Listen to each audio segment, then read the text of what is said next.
નમસ્કાર, day special સાથે હું છું જય શર્માના. આજે ચર્ચા કરવાના છીએ 150 વર્ષનો રેકોર્ડ તૂટવાનો છે શાનો, અને એ છે ગરમીનો. છેલ્લા ઘણા સમયથી આપણે ક્લાઇમેટ ચેન્જ, ગ્લોબલ વોર્મિંગ, હવામાન નિષ્ણાંતો દ્વારા અવારનવાર કહેવામાં આવી રહ્યું છે કે હવે આપણું ઋતુચક્ર બદલાઈ રહ્યું છે. ક્યારેક સવારના પહોરમાં વહેલી સવારે આપણને ક્યાંક અમી છાંટણા પણ જોવા મળ્યા.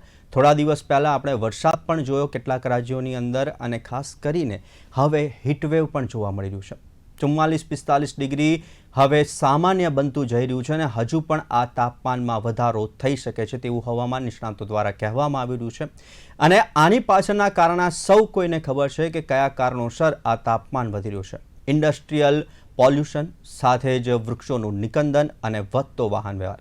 આ તો છે, સાથે સાથે કન્સ્ટ્રક્શન અને જે જમીન જોઈએ, જે ખુલ્લી જમીન જોઈએ જેમાં પાણી જઈ શકે અને જ્યાં ઝાડ ઉગી શકે તેવી જમીનો હવે ઓછી થવા લાગી છે, કેમ કે ત્યાં ક્યાંક સુપરમોલો બની રહ્યા છે, કન્સ્ટ્રક્શન સાઇટો બની રહ્યા છે. જે રીતના વાહન વ્યવહાર વધ્યો છે, રોડ રસ્તાઓ પણ મોટા થઈ રહ્યા છે. હાઈવે છે તે 3 લેન, 4 લેન, 6 લેન, 8 લેન સુધી પહોંચ્યા છે, ને એ હાઈવેની આજુબાજુના વૃક્ષોનું પણ નિકંદન નીકળી ગયું છે. આપણે જે વિસ્તારમાં રહેતા હતા તે જ વિસ્તારની જો વાત કરીએ તો આપ પણ આ વાતથી સહમત થશો કે આપણે જે વિસ્તારમાં આજથી 10 વર્ષ પહેલાં રહેતા હતા ત્યાં કેટલા ઝાડ હતા અને અત્યારે ત્યાં કેટલા ઝાડ છે સૌ કોઈને ખબર છે. ઘણીવાર આપણે જોઈએ છીએ કે વૃક્ષોનું નિકંદન નીકળતું હોય છે ત્યારે લોકો આગળ આવતા હોય છે અને સરકારને અપીલ કરતા હોય છે કે આ વૃક્ષ કાપવું નહીં. અને તેની જ અસરો આવી નાની નાની બાબતોને આપણે ક્યાંક અજાણ બની જતા હોઈએ છીએ, અને તેની અસર હવે જોવા મળી રહી છે. હવે એસીનું કુલિંગ પણ કામ નથી કરી રહ્યું, કારણ કે બહાર જ 44-45 ડિગ્રી તાપમાન નોંધાઈ રહ્યું છે. તમામ ઋતુમાં આ જ અસર જોવા મળી રહી છે. કેટલીક વાર તો આપણને એક જ દિવસે 3 ઋતુનો સામનો કરવો પડે છે. વહેલી સવારે ઠંડી, બપોરે ગરમી, તો સાંજ પછી રાત્રે ક્યાંક વરસાદ પણ વરસી રહ્યો છે. અને આ ક્લાઇમેટ ચેન્જ છે તે આવનારા સમયની અંદર આપણી સામે એક સૌથી મોટી બીમારી કહી શકાય, કેમ કે આ બીમારી આપણે જાતે જ ઉપદ્રવ કરેલી છે. કેમ વધી રહ્યું છે તાપમાન? સમગ્ર પૃથ્વીનું તાપમાન વધી રહ્યું છે, અને આપણા રાજ્યની વાત કરીએ તો હવે રાજ્યની અંદર 44-45 ડિગ્રી જે કહેવાતું હતું કે અધધ ગરમી છે, પરંતુ હવે તે સામાન્ય બનતી જઈ રહી છે. અને આ જ ગરમીની અંદર કેવી રીતના મેળવીશું રક્ષણ, અને આ ગરમીને કેવી રીતના ઘટાડી શકાય તે વિશે કરીશું ચર્ચા ડે સ્પેશિયલ કાર્યક્રમમાં. અને આ ચર્ચા કરવા માટે આપણે ડે સ્પેશિયલ કાર્યક્રમના ગેસ્ટ પેનલમાં ડૉક્ટર મિતેશ શાહ કે જેઓ MBBS છે, સિનિયર જનરલ ફિઝિશિયન, અને ડૉક્ટર પ્રશાંત પારીખ અમારી સાથે જોડાઈ ગયા છે. મિતેશ સર, પ્રશાંત સર, આપનું સ્વાગત છે ડે સ્પેશિયલ કાર્યક્રમમાં. હેલો મિતેશ સર, સૌથી પહેલાં જે રીતના ક્લાઇમેટ ચેન્જ થઈ રહ્યું છે, જે રીતના ગરમીમાં વધારો જોવા મળી રહ્યો છે, હાડ થીજવતી ઠંડીનો સામનો કરી રહ્યા છે, અને ગમે ત્યારે વરસાદનો સામનો કરી રહ્યા છે, પરંતુ તેની અસર બોડી ઉપર શું થઈ રહી છે સામાન્યતઃ જે લોકો સૌથી પહેલાં અજાણ છે, કે જેને નજરઅંદાજ કરે છે કે આ ક્લાઇમેટ ચેન્જના કારણે આ બોડી ઉપર ઇફેક્ટ પડી રહી છે? હીટના બોડી ઉપર 3 પ્રકારે અસર થતી હોય છે. સૌથી પહેલું ડિહાઇડ્રેશન, એટલે કે શરીરમાંથી પાણી ઓછું થવું. બીજી અસર હોય છે હીટ એક્ઝોસ્શન, જેનાથી બોડી એક્ઝોસ્ટ થઈ જતું હોય છે. અને ત્રીજો પ્રકાર છે હીટ સ્ટ્રોક, જેને આપણે લૂ લાગી ગઈ કે એવા શબ્દોથી સાંભળીએ છીએ. જે સૌથી પહેલું છે હીટની ઇફેક્ટ્સમાં કે ડિહાઇડ્રેશન, જેમાં જે બી પેશન્ટને અસર થઈ હોય એને સ્વેટિંગ વધારે થતું હોય છે, ડ્રાય માઉથ હોય છે, તરસ લાગતી હોય છે, વીકનેસ લાગે, અને એનો યુરિન આઉટપુટ ઓછો થતો હોય છે. જે પેશન્ટ હીટ એક્ઝોસ્ટમાં આવે છે એ લોકોને હેવી સ્વેટિંગ થાય છે, ચક્કર શરૂ થતા હોય છે, નોઝિયા વોમિટિંગ સ્ટાર્ટ થાય, મસલ્સની અંદર ક્રેમ્પ્સ આવવા મળે, કે અંદરથી બોડીમાં મસલ ખેંચાતા હોય એવું થાય, હેડેક માઇલ્ડથી માંડી મોડરેટ સુધીનું હેડેક થતું હોય, થાક લાગવા માંડે, અને એના પલ્સેટ બહુ ફાસ્ટ થતી જાય છે. અને જે કોમનલી આપણે હીટ સ્ટ્રોક શબ્દ વાપરીએ છીએ, જે ગરમી લાગવાનો સૌથી હાઈ વેલ્યુ ધરાવે છે, જેમાં ટેમ્પરેચર મોર દેન 40 ડિગ્રીથી કન્સિસ્ટ રહેતું હોય ઘણા બધા દિવસોથી, ત્યારે હીટ સ્ટ્રોકના પેશન્ટ જોવા મળે છે. જેમાં પેશન્ટનું મેન્ટલ સ્ટેટસ ઓલ્ટર થઈ જાય, કન્ફ્યુઝન સ્ટેટમાં આવી જાય, ક્યારેક અનકોન્શિયસ થઈ જતા હોય છે, કોઈ વાર ખેંચ આવી જતી હોય છે, એમની સ્કિન ડ્રાય થઈ જતી હોય છે, અને ધીમે ધીમે પેશન્ટ ઓર્ગન ફેલ્યોરમાં જતું હોય છે.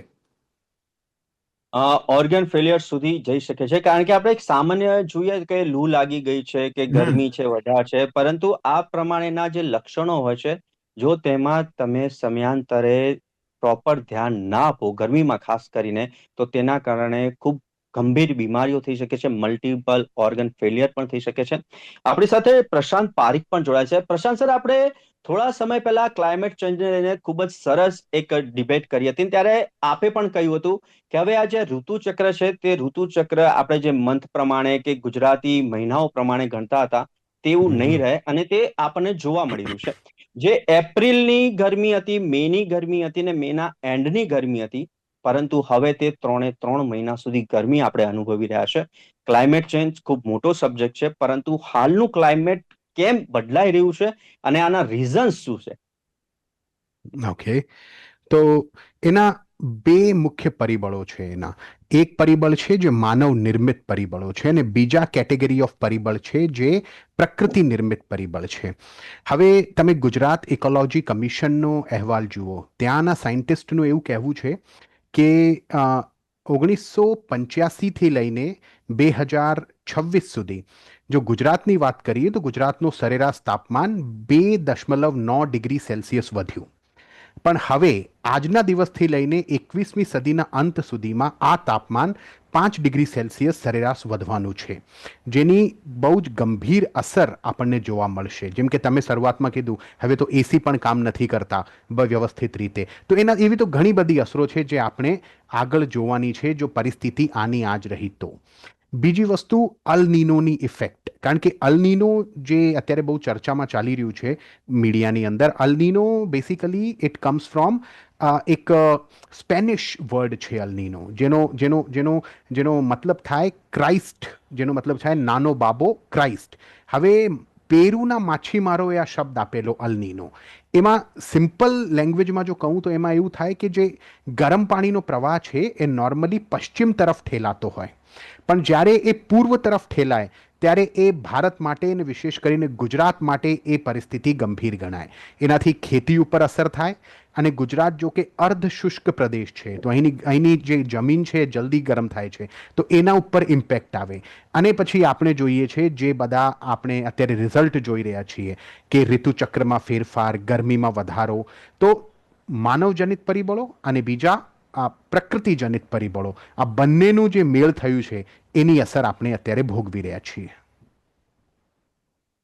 મિત્ર સર, સૌથી પહેલા જે આપે કહ્યા કે કયા કયા પ્રકારના આપણને લક્ષણો જોવા મળે છે, બીજો એક પ્રશ્ન એ થઈ રહ્યો છે કે અત્યારે ઓલમોસ્ટ બધાના ઘરે એસી છે, ઓફિસે હા એસી છે, ગાડીમાં ટ્રાવેલ કરતા તો ગાડીમાં એસી છે, ને પ્રાઇવેટ ટ્રાન્સપોર્ટમાં હા એ લોકો ટ્રાવેલ કરતા હોય તો ત્યાં પણ મેટ્રોમાં ને પછી બીઆરટીએસમાં ના તેમાં પણ એસી છે. એસી છે. પરંતુ ઘણીવાર આપણે જોઈએ છે કે ઘરેથી નીકળતા જ કે ઘરે આપણે એસી અરાઉન્ડ 24-25 ઉપર રાખતા હોય છે, અને સીધા જ આપણે 44-45 ડિગ્રીમાં પહોંચે છે. એ ટ્રાવેલ કર્યું, પછી ત્યાંથી ટ્રાવેલ કરતા ઓફિસે પહોંચ્યા, તો ઓફિસે પહોંચતા પણ ક્યાંક બસ કે પછી મેટ્રોમાં એસી હોય છે, અને એ 5 કે 10 મિનિટનો વેવ હોય છે, ત્યાં ફરી એકવાર આપણે 44 ડિગ્રીમાં પહોંચે છે. અને તે જ ઓફિસથી રિટર્ન થતા આપણને પોલ્યુશનનો બી સામનો કરવો પડે છે, સાથે ગરમીનો પણ સામનો કરવો છે. આ ગરમી ઠંડી અને આ નેચરલ ઠંડી તો છે નહીં, આ એસી ને ઠંડી છે. તો આની ઇફેક્ટ બોડી પર શું થાય?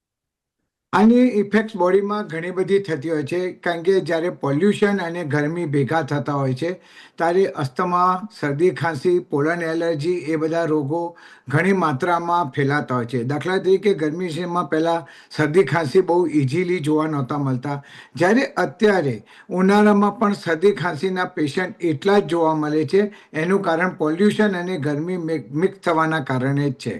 એની સાથે સાથે પેશન્ટ ગરમી ઠંડી ભેગી કરાવી, જ્યારે આવી તમે જે રીતે વાત કરી કે ઓફિસની બહાર નીકળીને પાછા ઓફિસની અંદર આવે, એ જે ગરમી ઠંડી ભેગી થાય છે એનું ટેમ્પરેચર જે ડિફરન્સ છે એ બોડી જલ્દીથી એક્સેપ્ટ નથી કરી શકતું. બીજું કે ઘણા બધા લોકોને ટેવ હોય કે ગરમીમાંથી આવે તો ઘરે પહોંચીને તરત જ ઠંડી છાશ કે ઠંડો પાણીનો ગ્લાસ કે ઠંડા શરબત જે આઈસ કોલ્ડ હોય એ જ લોકો ઝડપથી પી જાય છે, જે પણ એમના બોડીનું ટેમ્પરેચર ઝડપથી ડાઉન કરે, એ પણ એમના બોડી માટે નુકસાનકારક થઈ રહ્યું હોય છે. મિતેશ સર, જે ગરમી અને ઠંડીની વાત કરી, તો અત્યારે સૌથી વધુ લોકો પીણા પી રહ્યા છે કે ઓકે. ગરમીથી રાહત મેળવવા માટે. હા તો હા શું ખરેખર આઈસ છે, આમ જોવા જઈએ તો એક ટેમ્પરેચર ઉપર એ ગરમ છે, એક હા ટેમ્પરેચર ઉપર આપણને ઠંડુ લાગે છે. શું હા ખરેખર જે આઈસ ડ્રિંક વાળું છે કે પછી એ ફ્રીજનું પાણી છે કે પછી એ હા વોટર કુલરનું પાણી છે, હા એ હિતાવહ કે પછી આપણું માટલાનું પાણી જ હિતાવહ? બેસ્ટ તો આપણું માટલાનું પાણી જ છે. તમારે માટલાને જે રીતે ઠંડુ કરો કે ઉપર કપડું વીંટાઈ કે ઉપર વારે ઘડીએ પાણીનો છંટકાવ કરી અને માટલાના પાણીને ગમે એટલું ઠંડુ હશે તો એ ક્યારેય તમારી બોડીને કોઈ સાઈડ ઇફેક્ટ્સ નહીં કરે. તમારે પાણી જ વધારે પીવું જોઈએ. એની સાથે સાથે ORS છે, લેમન જ્યુસ છે, કોકોનટ વોટર, બટર મિલ્ક અને મોસંબી કે ઓરેન્જ જ્યુસીસ પી શકો છો. વોટરમેલન જ્યુસ પણ પી શકો છો. પણ જે ઠંડા પીણા રેડબુલ કે કોલ્ડ્રિંક, સ્પ્રાઇટ કે થમ્સઅપ જેવા પીણા આવતા હોય છે એ હંમેશા ટાળવા જોઈએ. પારીક સર, આપણે ક્લાઇમેટ ચેન્જની વાત કરી, પછી આપણે અત્યારની જે કરંટ સિચ્યુએશન છે તેની વાત કરીએ તો ખાસ કરીને એક રિપોર્ટ પણ એવો આવ્યો હતો કે એક એસી છે, જે એક એસી રન કરે છે, જો 1 મહિના સુધી રન કરે તો તેની સામે અરાઉન્ડ 30 to 35 ઝાડ જે છે તેટલું એ પ્રોડક્શન ગરમીનું, ભલે તમને રૂમની અંદર ઠંડક આપે છે, પરંતુ એટલું પ્રોડક્શન જો તમે કર્યું હોય, 30 થી 35 ઝાડ હર મહિને જો ઉગાડ્યા હોય તો જ તમે એસી નો ઉપયોગ કરી શકો. એક એવો રિપોર્ટ આવ્યો છે.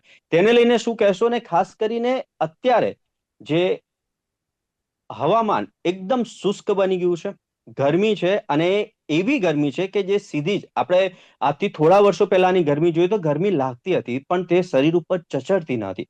પરંતુ અત્યારની જે ગરમી છે સીધી જ સ્ટ્રોક આપી રહી છે. તો એનું રીઝન છે કારણ કે ગુજરાત ક્લાઇમેટ ચેન્જ જે ટાસ્ક ફોર્સ છે એના પણ અહેવાલ એવા છે કે 0.02 ડિગ્રી સેલ્સિયસ તાપમાન જો આ વધવાનું છે આગામી 100 વર્ષ સુધી. એટલે આપણને 0.02 ડિગ્રી સેલ્સિયસ આમ આ ફિગર બહુ નાની લાગે, પણ 100 વર્ષમાં આ આંકડો પહોંચે 2 ડિગ્રી સેલ્સિયસ. એટલે જો 2 ડિગ્રી સેલ્સિયસનો તાપમાનમાં એવરેજ વધારો થાય એ બહુ જ ગંભીર સંકેત છે. બીજી વસ્તુ, એસી તો એક પ્રોડક્ટ થયો જેની આપણે રિપોર્ટની વાત કરીએ છીએ.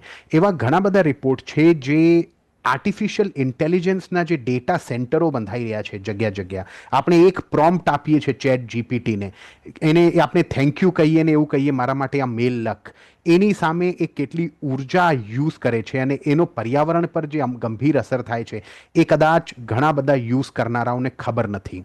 અને જે રીતે આ ડેટા સેન્ટર્સને શીત રાખવા માટે, ઠંડા રાખવા માટે જેટલા પ્રમાણમાં પાણીની જરૂરિયાત હોય છે એ કદાચ આપણે ઘણા બધા ગ્રામોને પાણી પૂરો પાડી શકીએ. એક ડેટા સેન્ટરને શીતલ રાખવા માટે એટલા બધા પાણીની જરૂર પડતી હોય છે. તો જેમ જેમ આપણો વિકાસ આગળ વધી રહ્યું છે, ડેટા સેન્ટર્સ આપણને જોઈએ, આપણને વ્હીકલ્સ જોઈએ, આપણને એસી જોઈએ, આપણને ઘરનું ટેમ્પરેચર બરોબર જોઈએ, તો એની સામે આપણે નોટ ઓનલી ઇકોલોજીકલ રીઝન્સ, આર્થિક કારણો પણ છે. આર્થિક એના આપણને રિઝલ્ટ્સ પણ જોવા મળી રહ્યા છે. ભારત દેશની અંદર 80% પ્રજા એને ઘરથી બહાર નીકળીને કામ કરવું પડતું હોય છે. એ તડકામાં કામ કરે છે અને આ તડકામાં જો એ કામ ન કરી શકે તો એની સીધી અસર પ્રોડક્ટિવિટી પર આવે છે.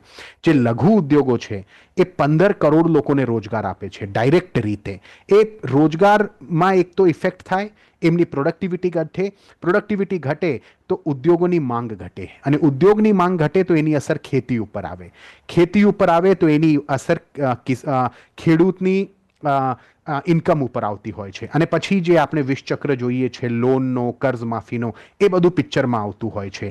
તો ગરમીમાં વધારો, એટલા બધા આર્થિક પરિણામો, આપણા શરીર ઉપર અસર અને જે આપણે પર્યાવરણીય અસર જોઈ રહ્યા છે એ બધું એકસાથે મળતું હોય અને માનવ માટે ને બધા જીવો માટે બહુ જોખમી વસ્તુ છે.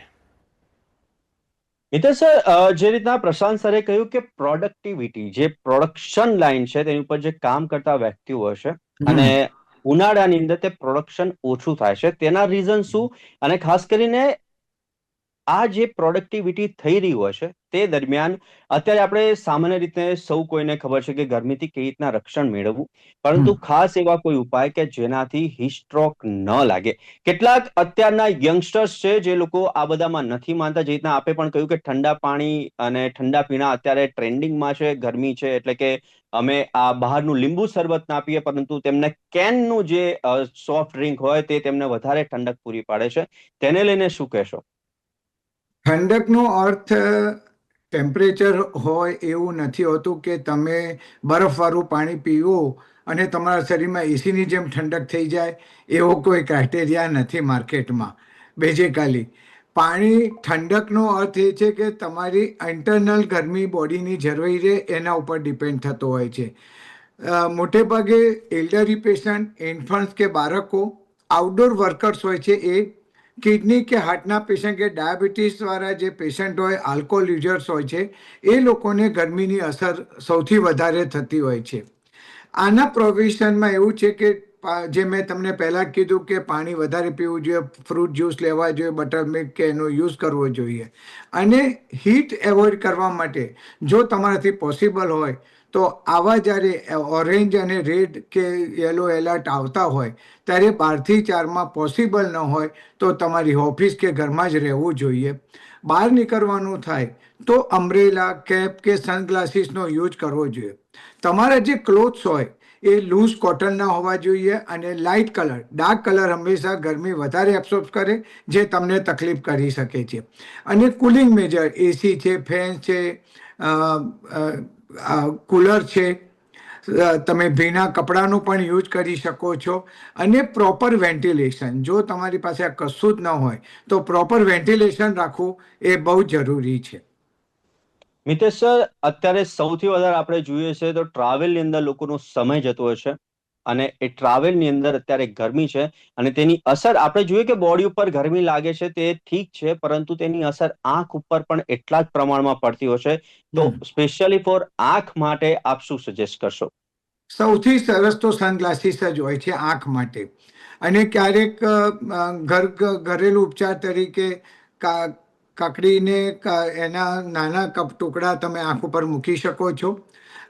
પીના પાણીના પોતા પણ તમે આંખ ઉપર મૂકી શકો છો. અને જો ઓવર લાઇટવાળા એરિયામાં, દાખલા તરીકે કે જ્યાં બહુ જ લાઇટિંગ હોય અને હીટ હોય, તો તમારી આંખોને સાચવવું એ બહુ જ મહત્વનું બની જતું હોય છે.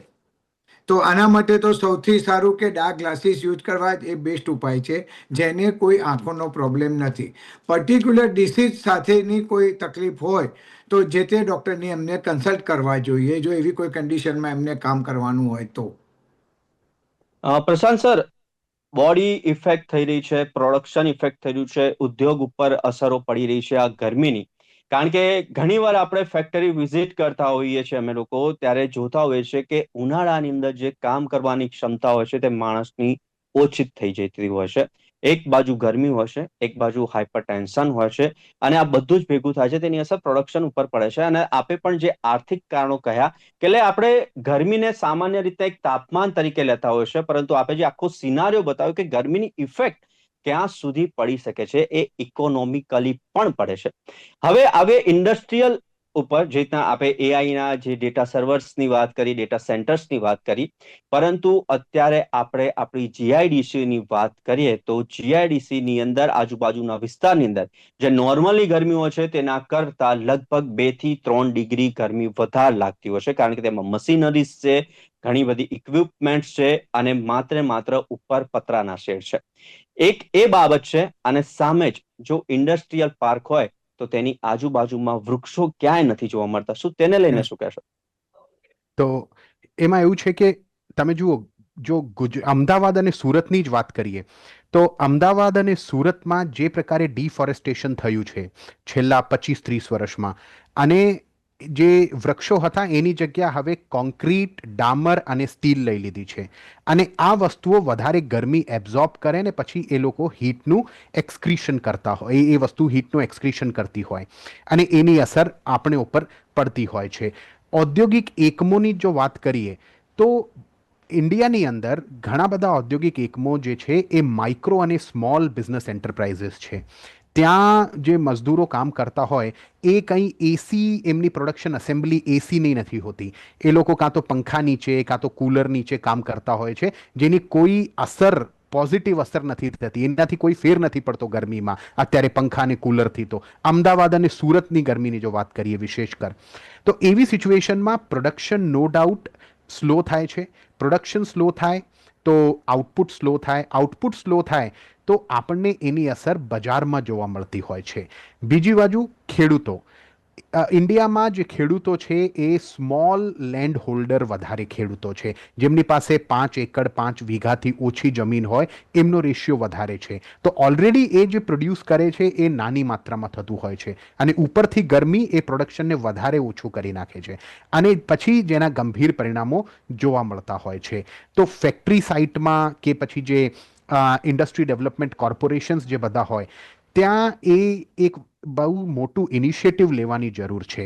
ઓલરેડી અહીં વાત થઈ રહી છે સ્માર્ટ સિટી, એટલા 1000 ટ્રી આપણે વાવવાના છે, એટલા 1000 પ્લાન્ટ્સનું રોપણ કરવાનું છે, પણ એ તરત થવું જોઈએ, કારણ કે જે આપણે વૃક્ષારોપણ આજે કરીએ એનો ફળ તો આપણને 5 વર્ષ 6 વર્ષ પછી મળવાનું છે. એ વૃક્ષ જ્યારે મોટું થશે તો એક વૃક્ષ વાવીને ફેસબુક માટે ફોટો પડાવીને પછી પોસ્ટ કરી દેવું કે અમે ટ્રી પ્લાન્ટેશન ડ્રાઈવ કર્યું, અમારી સંસ્થાએ નહીં. અમે કેટલા ટ્રીઝ જે છે એમને પ્રોટેક્ટ કર્યા, અત્યારે જરૂર એની છે. તો ટ્રીઝ ઉગાવો, પણ એની સાથે જે છે એને પણ પ્રોટેક્ટ કરવાની બહુ જરૂર છે. ત્યારે આપણે આ બધા જે આર્થિક ચક્ર જે ઉત્પન્ન થાય છે, વિષમતા ડ્યુ ટુ હીટ, એનાથી કંઈક આપણને રાહત મળે. મિતેશ સરે જે પ્રમાણે આપણે હેલ્થ ટિપ્સ આપ્યા, અને ખાસ તેમણે એક વાત કહી કે જે પ્રકારેનું આપણે વાતાવરણ અત્યારે અનુભવી રહ્યા છે અને તે પ્રમાણે આપણે રોગચાળો પણ જોયું છે કે પહેલા તો શરદી અને ખાંસી કહેતા હતા કે શિયાળામાં થતી હતી, પરંતુ તે ઉનાળામાં પણ જોવા મળી રહી છે. અને મિતેશ સર, એક ક્વેશ્ચન એ પણ થઈ રહ્યો છે કે અત્યારે સૌથી વધુ લોકોને ગળાની પ્રોબ્લેમ થઈ રહી છે, ગળા ચોકઅપ કે જામ થઈ રહ્યા છે. મિતેશ સર, હા, એનું મેઇન કારણ છે પેસ્ટિસાઇડનો ઓવરયુઝ. પેસ્ટિસાઇડ, દાખલે કે ગ્રેપ્સ કરીએ તો ગ્રેપ્સ એક એવું ફ્રૂટ છે કે જ્યારથી એના વેલા ઉપર આવે ત્યારથી એ ઓપન હોય છે, અને ખેડૂતો એની માર્કેટ કિંમત ડ્રોપ ન થાય તે દિવસથી એના ઉપર પેસ્ટિસાઇડ કન્ટિન્યુઅસલી છાંટતા હોય છે.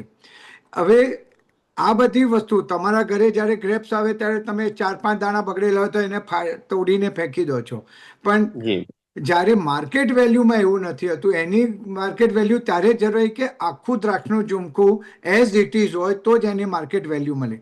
તો એ લોકો પેક કરતા હોય, મતલબ જ્યારથી એનું ફ્રૂટ તરીકે જન્મ થાય અને પેક તરીકે બજારમાં એક પ્રોડક્ટ તરીકે મુકાય ત્યાં સુધી ઇન્ટેક રાખવા માટે અનહદ પેસ્ટિસાઇડનો ઉપયોગ થતો હોય છે. આટલું બધું પેસ્ટિસાઇડ ગયેલું ફ્રૂટ તમે 10 મિનિટ કે 5 મિનિટના પાણીમાં ઓગાળીને ક્યારે કાઢી ના શકો. અને અત્યારે એટલો બધો ઓવરયુઝ થયો છે કે તમારા વોટરમેલોન બી કેમિકલ વાળા આવે છે, અને નોર્મલ પબ્લિક કોઈ ફાર્મર નથી કે જોઈને કહી શકે કે આ કેમિકલ વાળું વોટરમેલોન છે કે આ નેચરલ વોર્મન છે. ઓર્ગેનિક એ ખાલી એક બોલવાનો શબ્દ છે. એ પ્રોડક્શનનો આપણા ગળા ઉપર સીધી જ અસર કરી રહ્યા અસર થઈ શકે છે. એક્ઝેક્ટલી. અને એકદમ જ ક્લાઇમેટ ચેન્જની અંદર આપણે જોયું કે એકદમ જ ગરમમાંથી ઠંડા પ્રદેશમાં આવવાનું, ઠંડા પ્રદેશમાંથી ગરમમાં જવું, અને તે વચ્ચે આ પ્રકારનું કોઈ પણ ઠંડુ ફ્રૂટ ખાવામાં આવે તો તેની અસર સીધી થ્રોટ ઉપર થાય છે.